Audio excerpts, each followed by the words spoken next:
লাগছে না। কি? কে তুই? আমাকে কেন বেঁধে রেখেছিস? বল, কে তুই?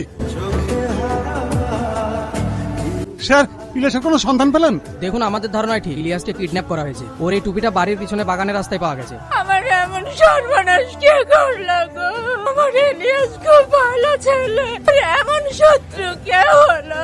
শত্রু আছে, কিন্তু ওর না, আমার। আজ শুধু আমার জন্য ইলিয়াসকে কিডন্যাপ করা হয়েছে। আমি কথা দিচ্ছি মা, আপনার ছেলে যেখানেই থাকুক আমি ঠিক খুঁজে বার করবো। চলুন officer.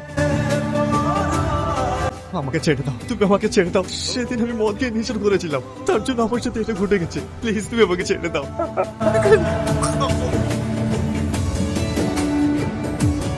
You are under arrest. আমি আবার কি অবাক করলাম ম্যাডাম? তুমি আমার মন চুরি করেছো, তাই তোমাকে যাবজ্জীবন আমার মনের কারাগারে বন্দি করে রেখেছি। তাই নাকি?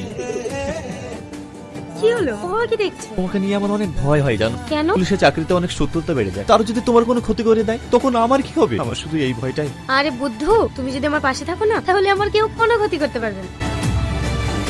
ম্যাডাম ম্যাডাম, ইলিয়াসের খবর পাওয়া গিয়েছে। ম্যাডাম, লাশটা দেখে যা বুঝলাম, যে বা যারা একে মেরেছে অনেক কষ্ট দিয়ে মেরেছে। বডিতে কম করে হলো 20 থেকে 25টা ক্ষত আছে। আর সবচাইতে ভয়ঙ্কর বিষয় হলো ম্যাডাম, ইলিয়াসের হাত পায়ের সমস্ত টিস্যু কেটে দেওয়া হয়েছে। Shut up! ইলিয়াস, কথা বলো ইলিয়াস, তুমি আমাকে ছেড়ে যেতে পারো না। কথা বলো, আমি তোমার মাকে কি জবাব দেবো? ওঠো ইলিয়াস, কথা বলো। ম্যাডাম, আমরা চারিদিকে তদন্ত করে দেখলাম, কিন্তু এই কেসের বিষয়ে একটা এভিডেন্সও পাচ্ছি না। আমি কোনো কিছু শুনতে চাই না। আগামী 24 ঘন্টার মধ্যে আমি খুনিকে লকআপে দেখতে চাই। Understand? Yes ma'am. Get out now. Madam, আপনার সঙ্গে একজন দেখা করতে এসেছি। বলো, আমি বিজি আছি। ম্যাডাম, ইলিয়াস স্যারের ব্যাপারে কিছু বলতে এসেছি। শুধুমাত্র আপনাকে বলবো বলছি। কি? ওকে তাড়াতাড়ি ভিতরে নিয়ে এসো। বলো, তুমি ইলিয়াসের ব্যাপারে কি জানো?